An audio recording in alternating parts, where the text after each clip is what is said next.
Well, good evening. Thank you again for everyone for joining us for another installment of Ask the Preservationist. My name is Brian Davis, Executive Director for the Louisiana Trust for Historic Preservation, joined by Clay Amansky, who's our Director of Development and Membership. And this evening, we're glad to have Michiel Brouns from Brouns and Company Linseed Paint in England, and he actually is in the U.S. And talking with folks about the great products that they have. And I'm going to turn it over, Michiel, to you and let you fill folks in more.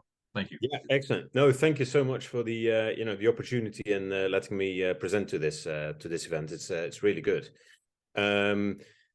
Yes, I'll.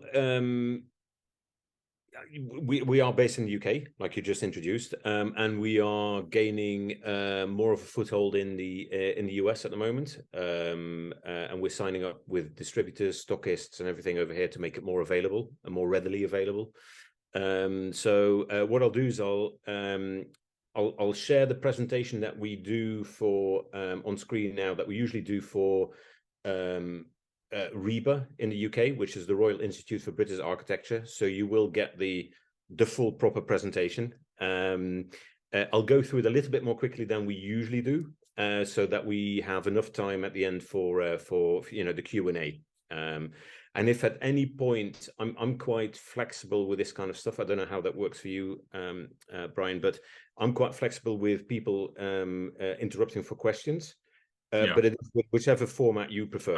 That's the way I prefer as well. If there's a question that comes up, either if you want to add it into the chat and we can talk about it at the end, or if it's something that's pertinent Exactly. at the while we're on the topic, then feel free to speak up as well. Exactly. So I would recommend everybody to just, like, if you have a question, just speak up, and then we can and if there's something that I know that we're going to be addressing later on in the presentation, then I will make that clear as well, and we'll just get there naturally.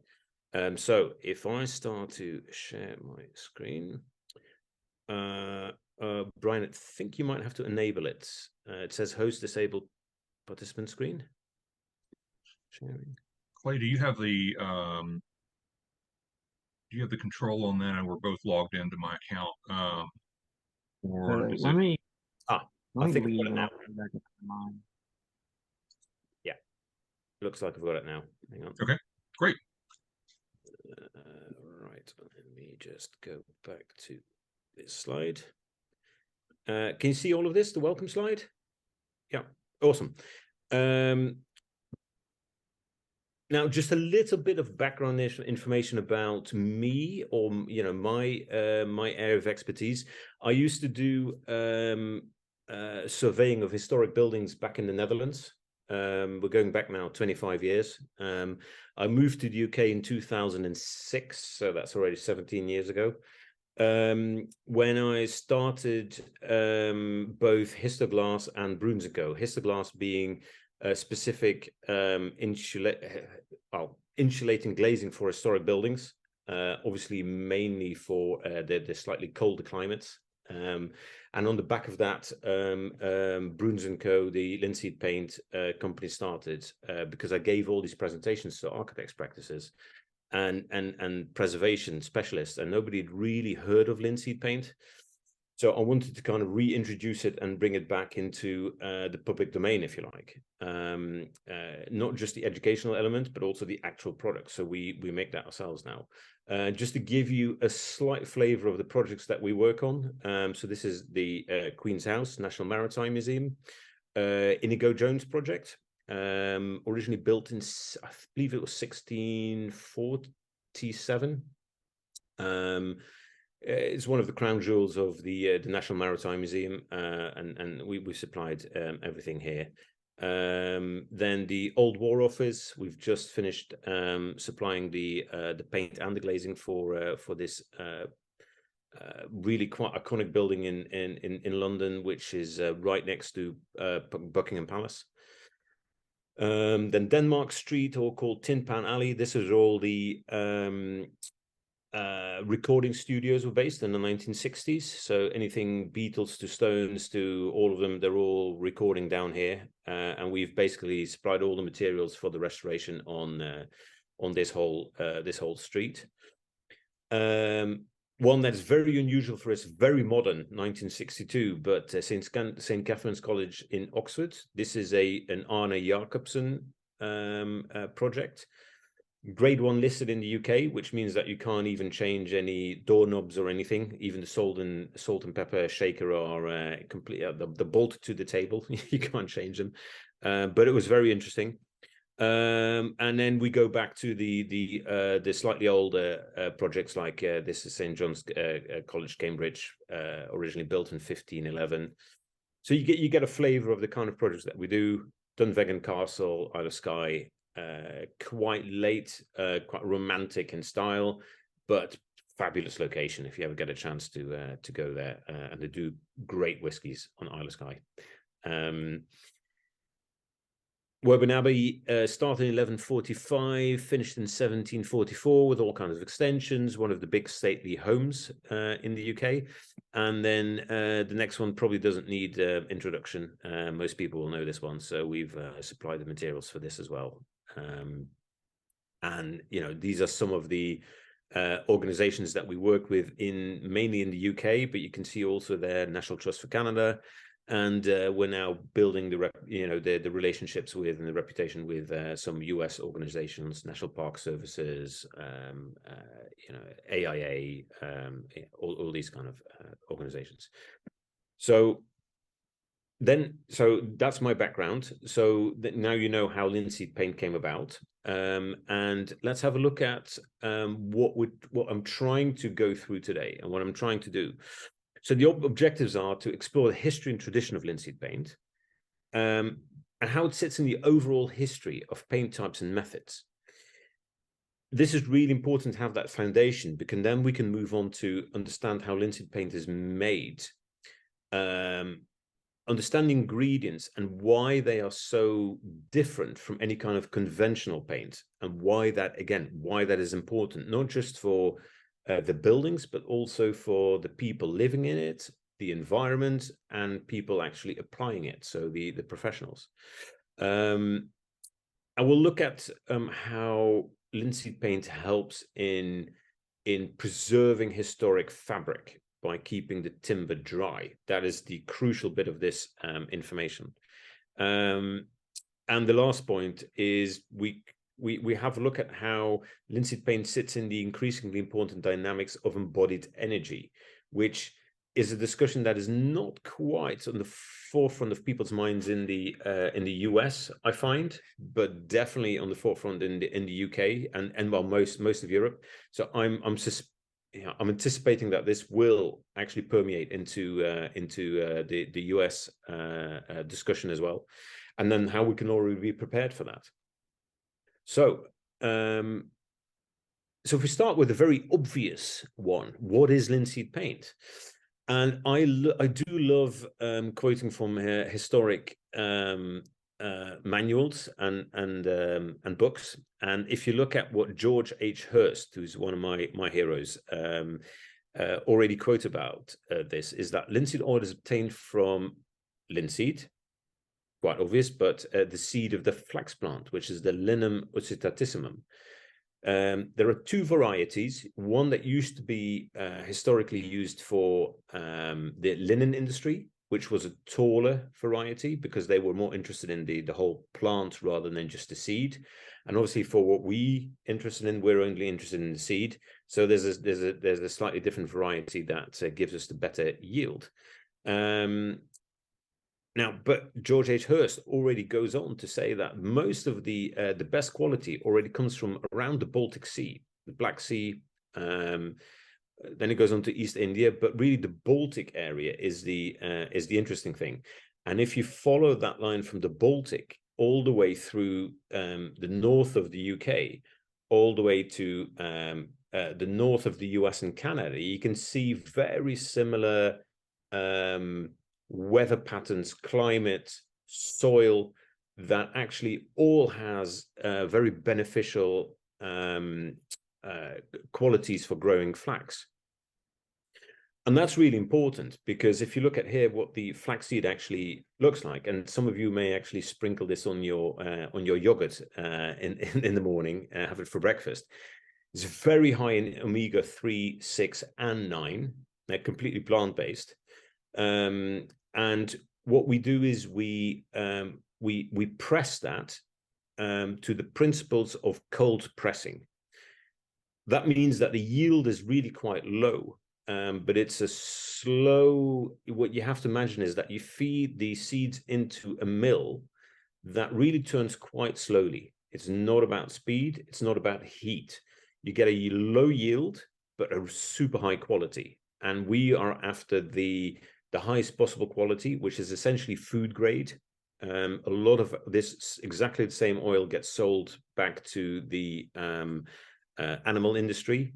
It gets added to feed for horses, for pets, just to give them the extra omega that they lack, especially in winter. And it makes for a great base product for linseed paint.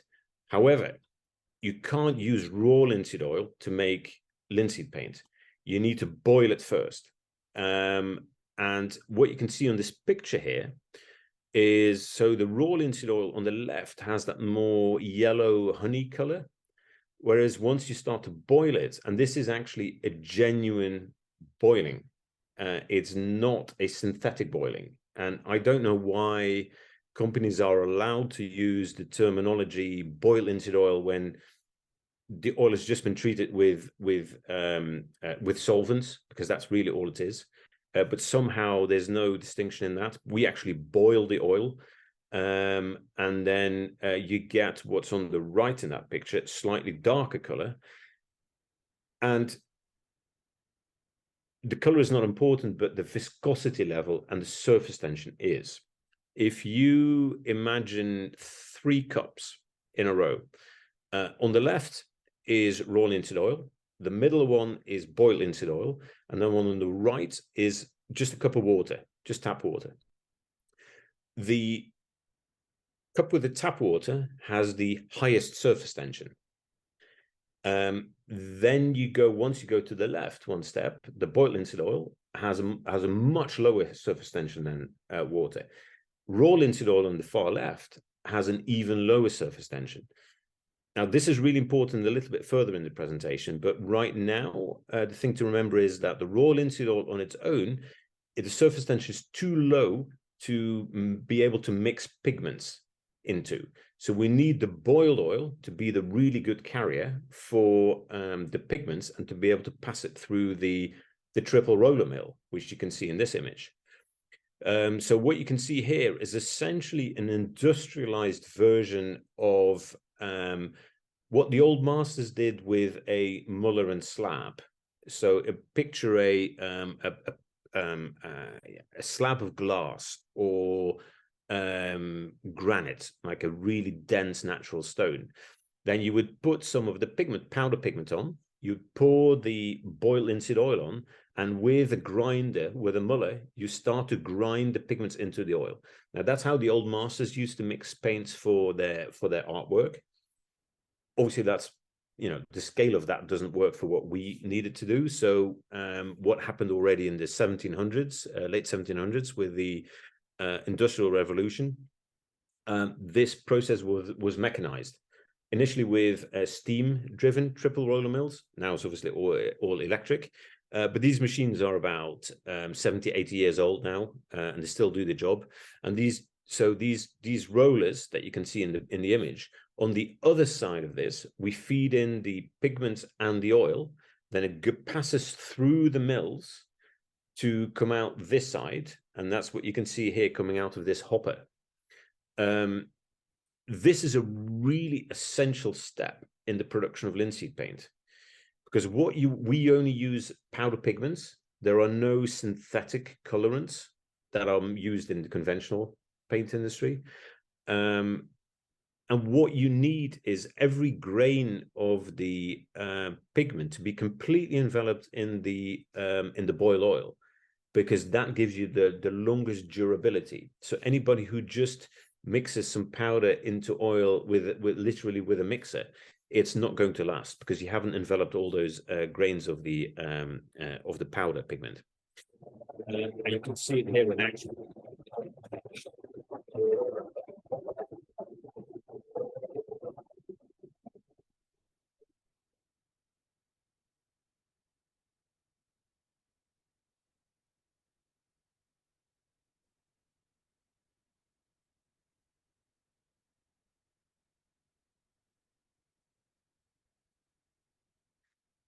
And what's important to understand is because we use raw earth pigments as much as possible, they all have a different grain size. So it needs to pass through this roller mill. So you can see the paste that comes out.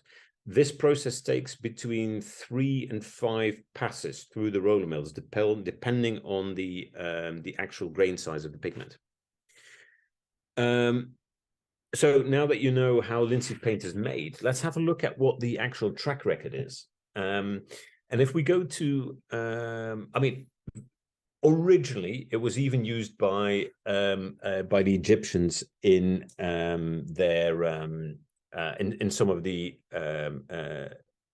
mural paintings in the pyramids, in the death chambers, but also there is a pretty convincing story that the Tutankhamun's mummy was done in such the mummification process was done in such a rush. They didn't let the linseed oil cure properly before sealing it in the sarcophagus, and it caught fire. So that spontaneous combustion happened. That's why they know they were already using linseed oil, which is really interesting. But if we obviously then fast forward to medieval Europe to have a look, and what you can see here in this picture is a stave church in Norway. This is the very first origin of a combination of pine tar and linseed oil. This is a mixture. These churches were built in the 1100s. There's not a nail in sight. This is all purely built by mortise and tenon, dovetail joinery, all kinds of just ingenious methods to join timberwork. And these have only ever been treated with a combination of pine tar and linseed oil. They're still standing. These buildings are for 1100. So we have a pretty decent track record in knowing how these products work. And what you can see happen in and I've plotted the course here of the Mayflower in 1620, but there is, and the reason why I've done this, because it's there are already indications that the linseed oil and paint was used before 1620 in the US, but there is actual evidence in documents where they refer to the treatment of the use of linseed paint and linseed oil for the first settlements that were built by the settlers. So it does go back all the way there. And obviously what they would have done is they would have taken over all their knowledge from both the Netherlands and the UK to use in the New World, when they were building the new settlement. And this really continues both in the US and the UK right up to the 1940s. The Second World War is an enormous turning point in the use of historic building materials. What you have is the perfect coming together of, first of all, psychology. This generation that lived through two world wars, they were sick of anything that was historic. They were looking forwards. They wanted to be anything that was old. Basically was old, out with the old, in with the new. So all of a sudden you see overnight the introduction of materials that were already, in use, but not on a large scale, like Portland cement, glazing as a structural element, steel not just being limited to the build for skyscrapers, but actually for domestic properties, and everything turned plastic. We see the first plastic windows, so UPVC windows, vinyl windows. We see, and paint, conventional linseed paint, turns plastic almost overnight. And the reason why this was possible is because you have not just the psychology changing, but also the war effort left us with this enormous waste mountain of plastics, of refined petrochemical ingredients. So these big silos in basically every port in the Western world had an enormous waste mountain of acrylics. That's what's being used for all the plastic production going from the 1950s into the 1960s.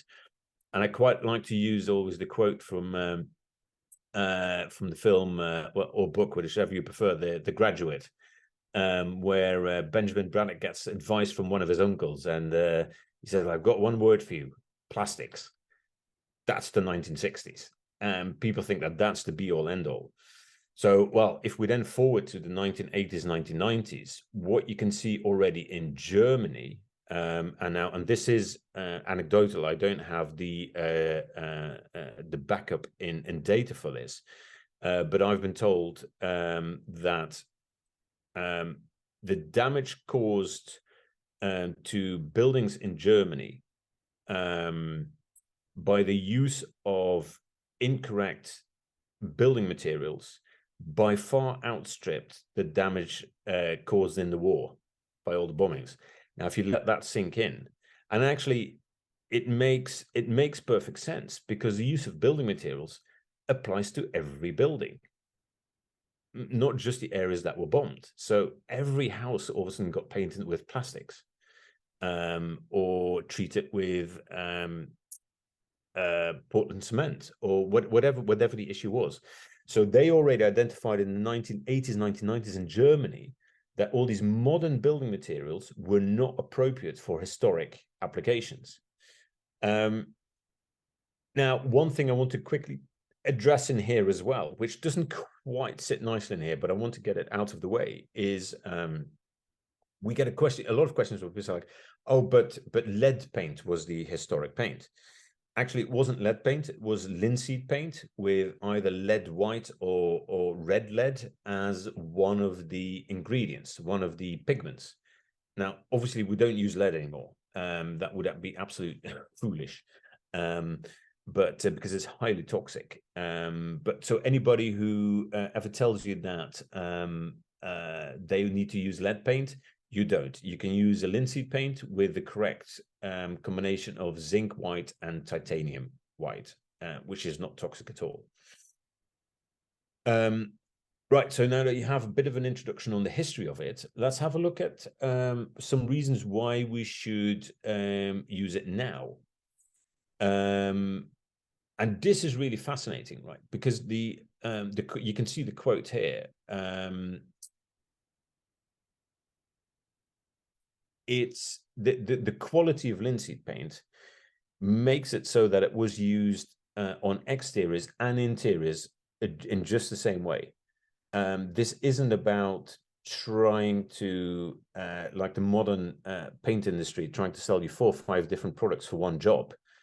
Essentially, one product does the whole thing. And don't forget, don't overcomplicate this. This was a product used by farmers. This was a really simple product to make locally with locally available ingredients for just protecting the structure from the elements. Coming back to a comment that you may have picked up earlier, and I said this is important for later on in the presentation, is the lowest surface tension of water. Now, this is really important. Remember those 3 cups that I mentioned to you. So if you pour the contents of those 3 cups onto a piece of timber, they all will be absorbed into the timber at different rates and different quantities. The raw linseed oil will be absorbed the most, followed by the boiled linseed oil, and then the water mostly will sit on the surface. So that's really important, because if you use linseed oil paint, it means that already by definition penetrates deeper than water can get to. Very simple physics. But then on top of that, what's really important, and this is how I try to explain how linseed paint works. I always mention wicking properties. And if you compare that to say a lime wash, which people call breathable, and that is right, that's a breathable paint. So a lime wash it's breathable because it goes 2 ways. It breathes in and it breathes out, so it can absorb moisture and then it can let it out when it needs to. Linseed paint doesn't do that. Linseed paint is not breathable. Linseed paint is wicking, which means it works more like Gore-Tex. That's the closest analogy. So you go running in the, whatever the weather is with your Gore-Tex jacket. It starts raining.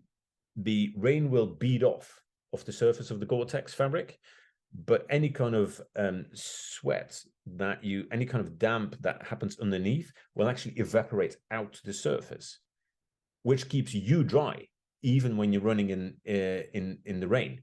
That is essentially how linseed paint works in very simple terms. So water will bead off it. You can see that when you've painted with linseed oil paint, is like the rain will just bead off it nicely.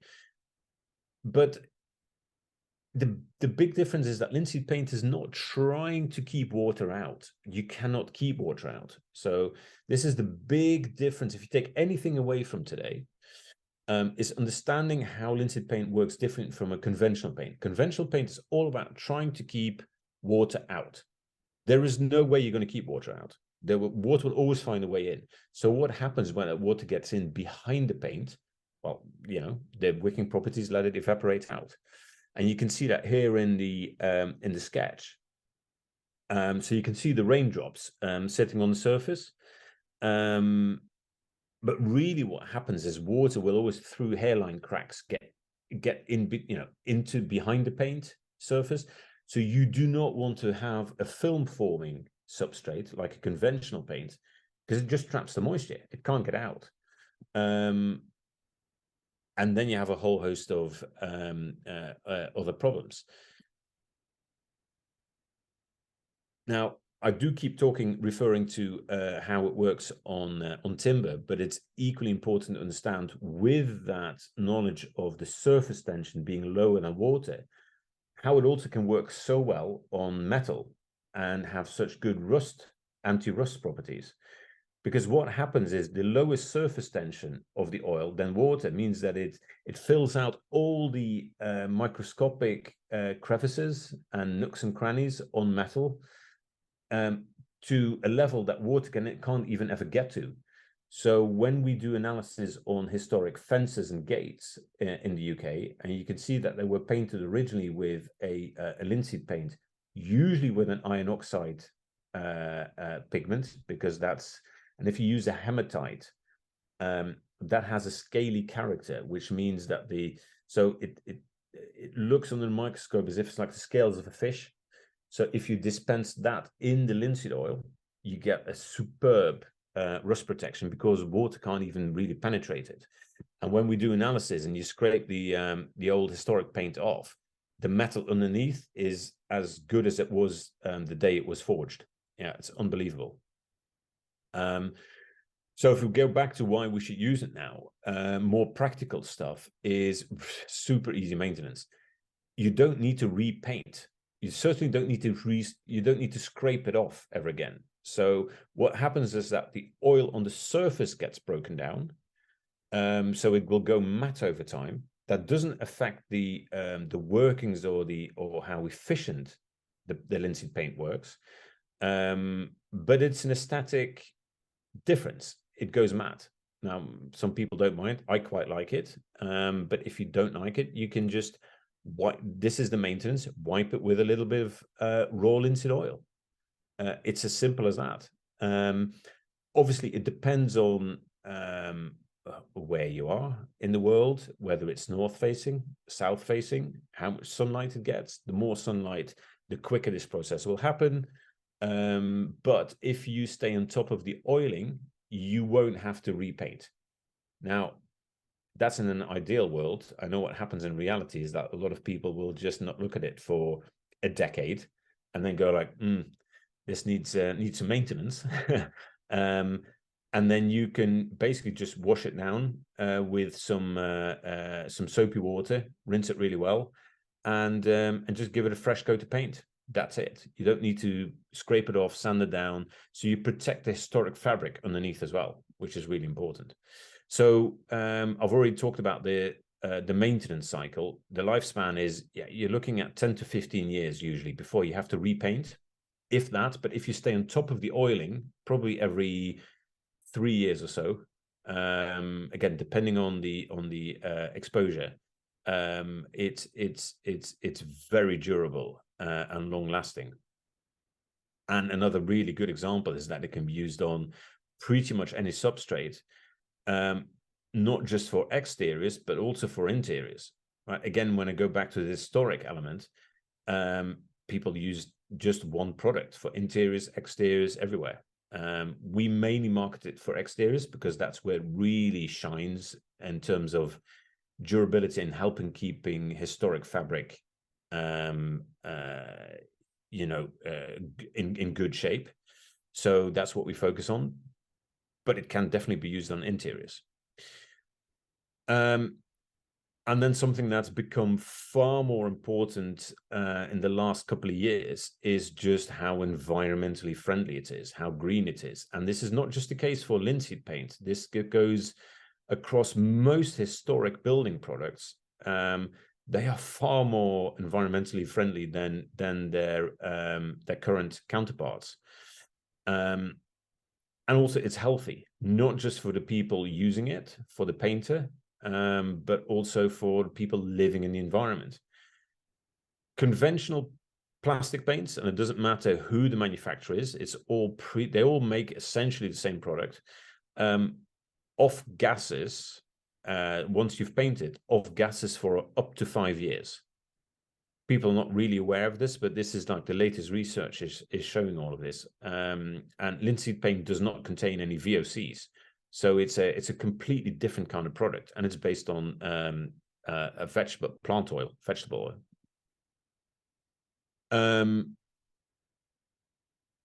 Now, this is a quite shocking report from the EA, the European agency, who did research into microplastics in the oceans. And they found that, and you want to sit down for this one, but 58% of all the microplastics in our oceans is caused by paint. This isn't about straws. It isn't about wrappers. This is about microplastics that are very insidious, and we can't really seem to get rid of them. In fact, it gets a lot worse. The University of Amsterdam found the plastics in the human, basically for the first time, they imaged it.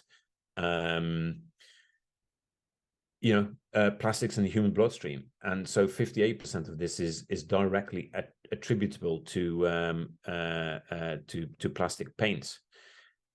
And this, in turn, to understand, is you can see this towards the end: polyethylene terephthalate, the PETs, and then all kinds of other stuff I can't really pronounce very well. My rule is, if you can't pronounce it, it's probably not very good for you. And the problem is that this is linked to most of the modern autoimmune conditions and quite a lot of cancers, especially blood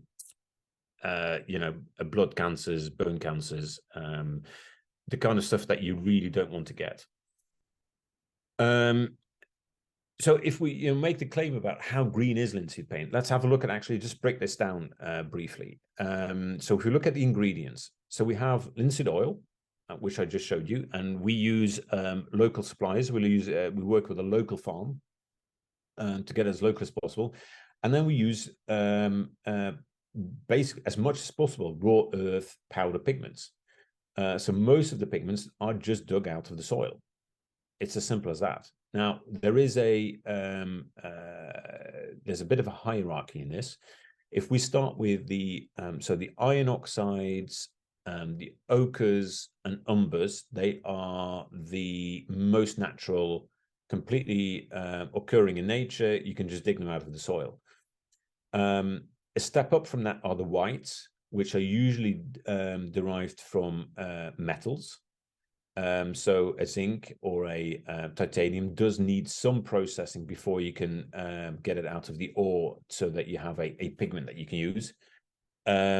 One step up from that is some of the blue pigments and some of the green pigments, because they need those white pigments to be treated in a certain way, which is usually exposed to acid or burnt at a particular temperature, to get. So Prussian blue is made that way, and it's a beautiful color.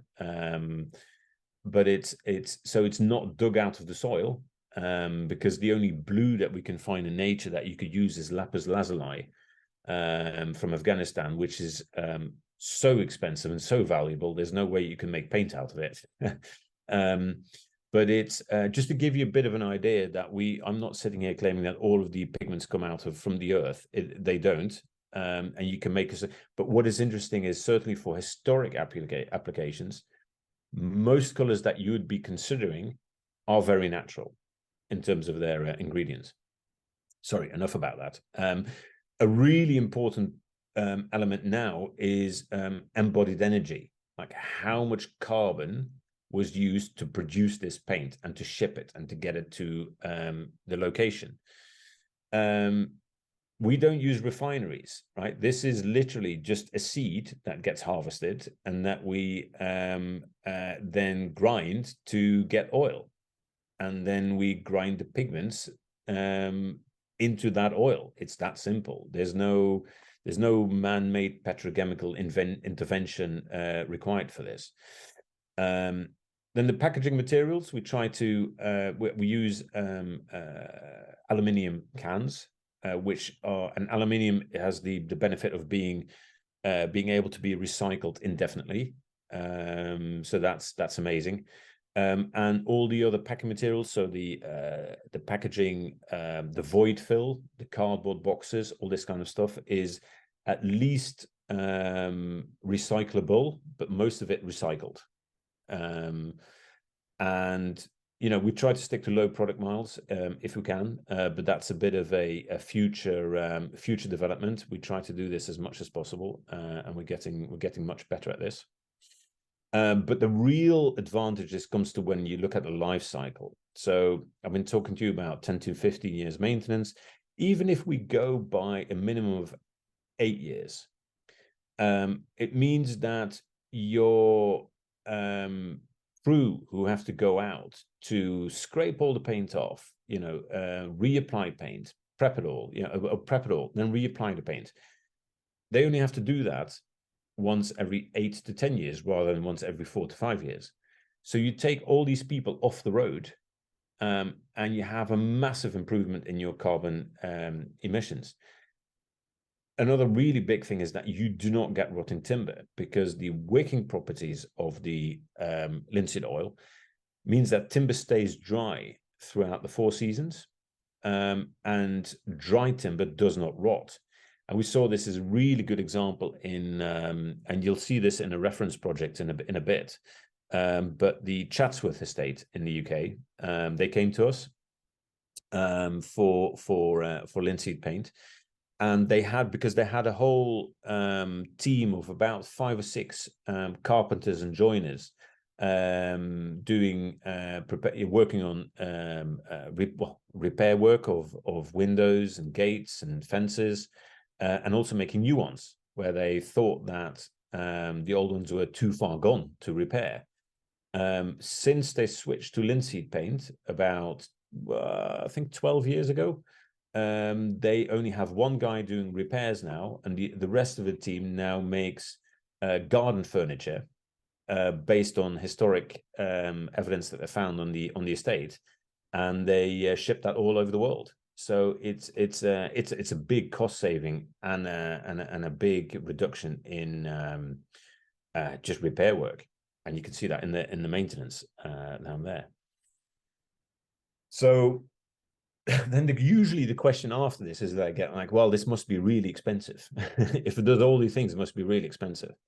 And well, the answer to that is yes and no. The price per can is, yes, you may think like, oh, this is expensive. It's certainly higher than you will be expected to pay for most of the other paints that you would get. However, if you look at the usage, so 1 liter is a quart. So you use at least 2 to 2.5 times as much with a conventional paint compared to a linseed paint. So when you work that back, your price per finished square foot is lower than most conventional paints. And that's a really important one to remember. This isn't about trying to sell you a really expensive product. This is a product that actually salvages the historic fabric. Now, one of the big questions that we get, and one of the big hurdles, is that people go like, "Oh, yeah, but I've got all this old paint.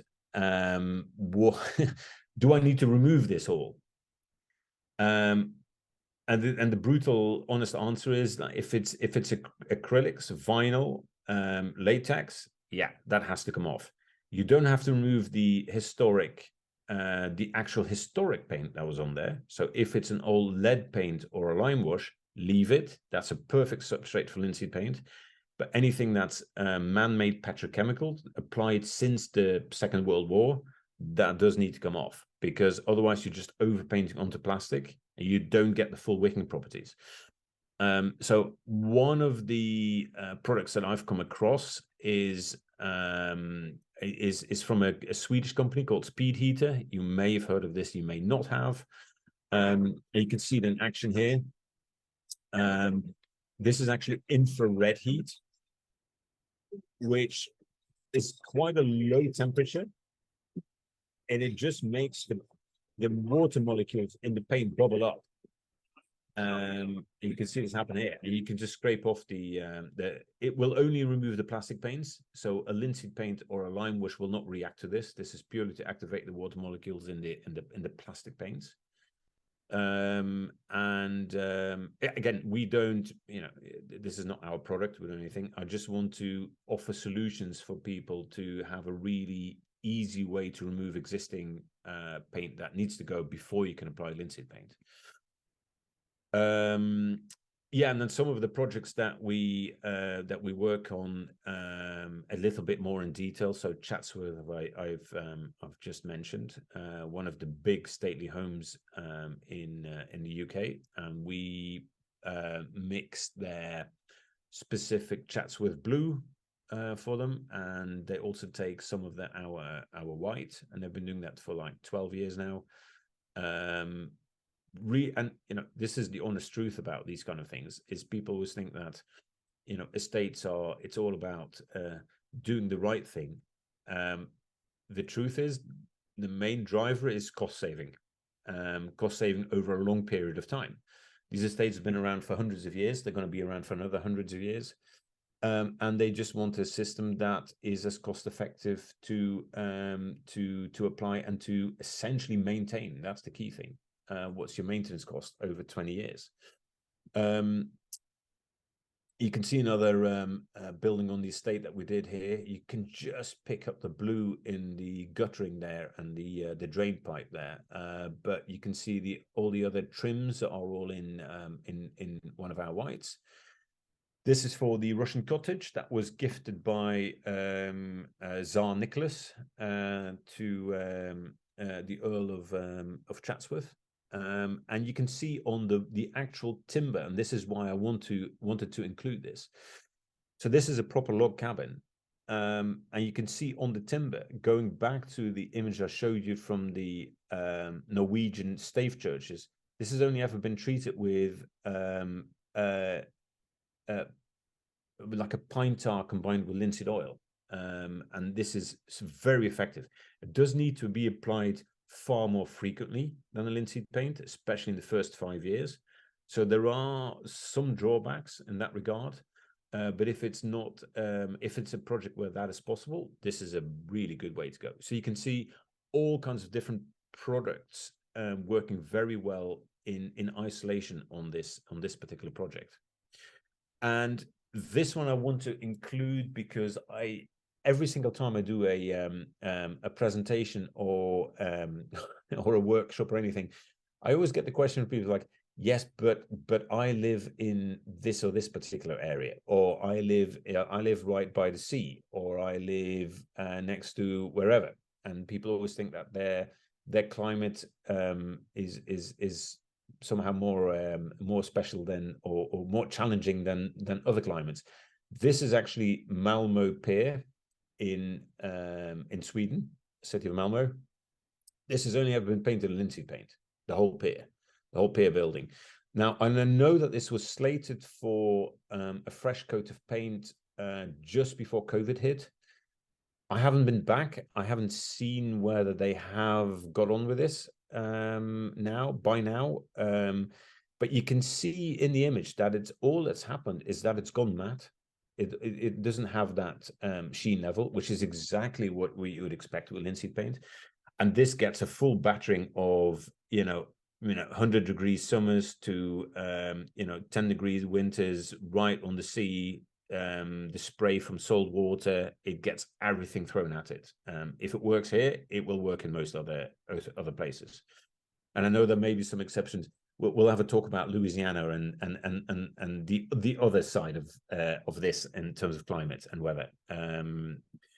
But that's certainly most challenging. Now, I always include this. This is actually more interesting for Louisiana because the inside of conservatory, the whole reason why these were built is to get a really high temperature combined with a high humidity to grow all kinds of exotic plants that the Victorians brought over from all over the world. Because of the built-in anti-mold growth properties, if you have the right quantities of zinc white, you don't get mold growth. And this is probably the most challenging situation that you can use a paint in.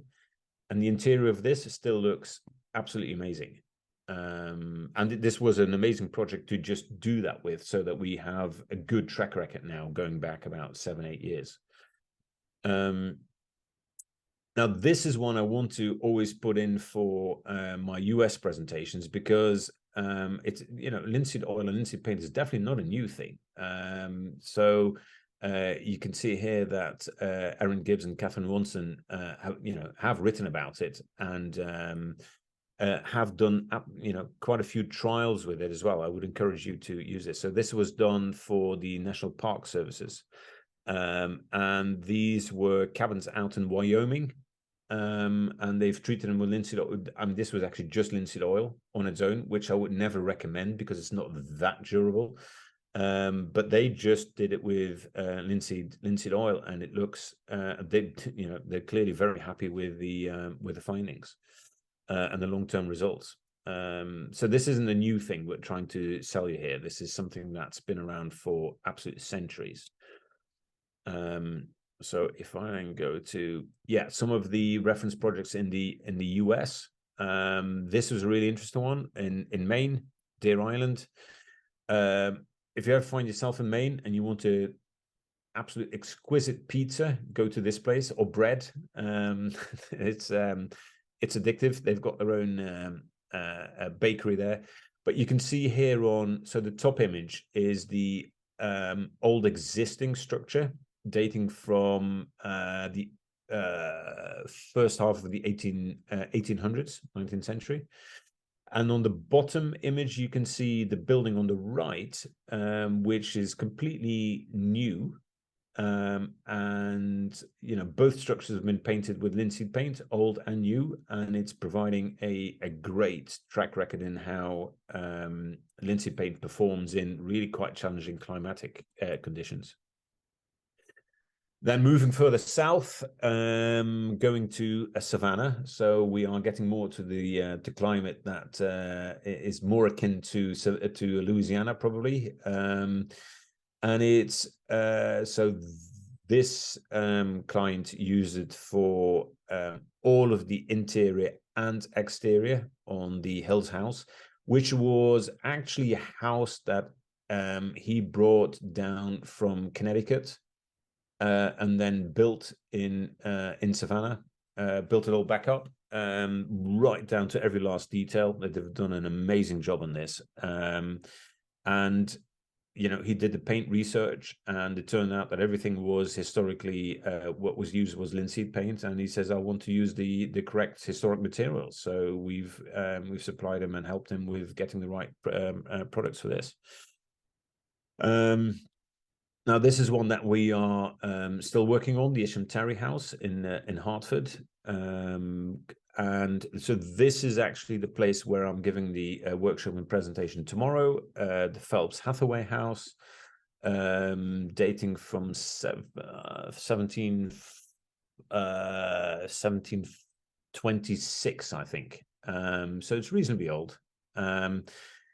But you can see all the rotting timber going on where it's been painted with plastic paints. So that needs some desperate attention.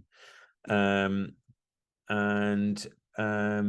so a bit of background, and then how we can support you, like in evenings like this. So giving you presentations, lectures, whatever you want to call them. Or we can do workshops. This is me here in the town of Wake Forest. This was a slave cabin that we managed to help rescue in a way. And for the architects out there or the preservation specialists out there, we can help you with the text for specifications, so that your contractor is actually going to use the right approach. And obviously we can provide samples, color cards, all these kind of things. And one of the latest things now, I've just my book on linseed paint is coming out in the next week or two. We should have the copies. So this is the reason why I decided to write this, is because there is no modern publication, anything post 1910. I cannot find any publication on linseed paint specifically. So I wanted to redress that balance. So this is coming out, and this will answer most of the stuff that we've talked about tonight, and a bit more. Well, I haven't quite kept track of time. Brian, am I still okay, or have I gone over? Oh, we're good. So, yeah, we've got a few minutes. We'll go ahead and take any questions. Anybody like to ask that? I've written down a couple here for in case.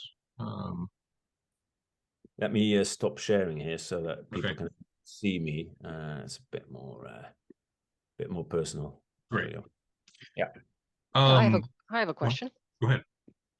Michael, so in the old days, and in Canada, which I described, I was from in Vancouver, we had a style called mid-century modern, and it was very prevalent to use linseed based stains, which worked perfectly well. Marvelous stuff. I used it on my parents' home, and I could say I loved it because low maintenance meant the kids didn't have to do it for many, many years. But my question is, what's it like now in terms of flammability? In the old days, linseed oil stain, etc. Was concern was if you left a few rags in your garage, the next thing you'd do is the house went up in flames. What's it like now? Is there a flammability concern, especially wildfires, etc.? You've got a lot of municipalities really focused on fire reduction on homes and using materials that are fire retardant. Can you comment on that? Yes. No, excellent question. So the paint itself is not flammable whatsoever. It doesn't contain VOCs, right? So there's nothing there to ignite anything.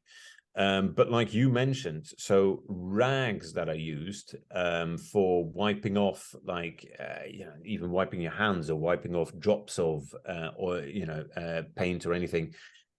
What can happen on a bunched up rag is that because there are no VOCs, so linseed paint wants to dry by drawing in oxygen from the outside. And if that happens in a bunched up rag, the energy that it uses to do that can get so high that you can get spontaneous combustion. So two very easy ways to avoid this is either by I always have just a metal bucket of filled with a little bit of water in it, and any rag that I use just goes in there. Done. No problem at all. Or just at the end of the day, spread out the rag. If it's spread out and left to dry, nothing's going to happen. It really is just when it's been scrunched up and thrown in a corner somewhere. That's the risk. Yeah. Excellent. Thank you. Michael, are you able to, how about color matching? If somebody has a very specific color that they need to use for a project, or that's, trying to replicate something existing, how easy is it to match those colors? Well, we can match pretty much any color.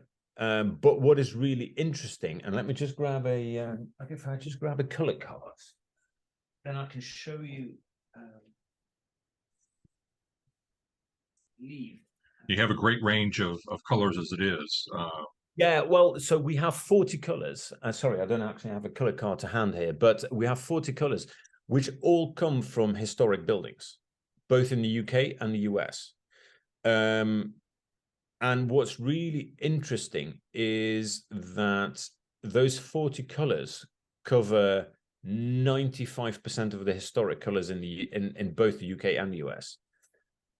And there's I have a few stories about this, but one is in particular good is an anecdote from one of our customers in Boylston, Pennsylvania, who working on a mid 1700s building that he owns, and he had a specific red that he could just not find a match for.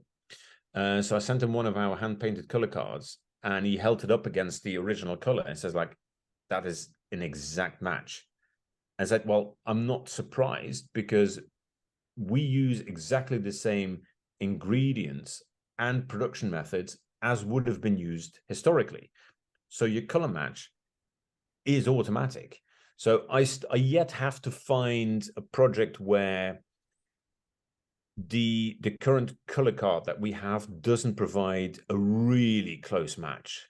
There are some colors that we match, but really they are from later stages. So if you go into the early 1900s, when some of the more synthetic colors came out, then yes, so we can provide a color match. So it's all doable, but really my point is most of the historic colors are covered by our standard color card. Great, yeah, great. Other questions? This is Rob McKay. Can you talk a minute about you talked about an oxide primer layer being on the metal and then the linseed oil. I'm particularly interested. I work for the Michigan Department of Natural Resources, and we have a bunch of lighthouses. Yeah. And so I'm interested in how much closer to this formula would be to the product that was actually shipped to the lighthouse to do their exterior painting work and that sort of thing. Yeah, so it will have been like the original that was used. I've worked closely with the world specialist on this, Aya Kalbum, Swedish. Her PhD was entirely about, let me just phrase this correctly, iron oxide paints, linseed-based paints for ferrous objects.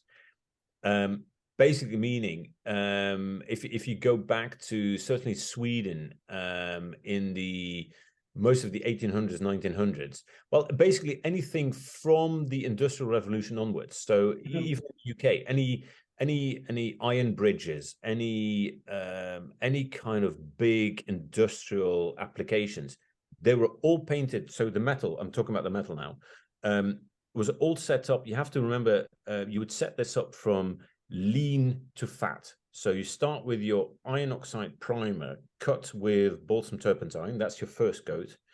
Second coat is a full iron oxide primer, and then followed by 2 coats of paint of choice. This is why when you do the paint analysis on historic metal objects, is when you start scraping the color back, you usually get back to a red. Absolutely. And that's predominantly the iron oxide. Yeah. Very good. Thank you. Yep, no problem. All right, any other questions? Great. Well, thank you so much, Michael. It's really been a treat. Thank you for sharing knowledge and the products. I think it's really relearning why this is so important to use linseed oil paints here, and kind of forget what we've been told for the past 70 years. with the plastics, and we're seeing the damage that they're doing now. So thank you for bringing that. And again, more information on your website as well. And so thank you so much for giving your time this evening. Not a problem at all. Yes, and if there are any more questions, do contact us. We're quite, as you can see, we're quite approachable.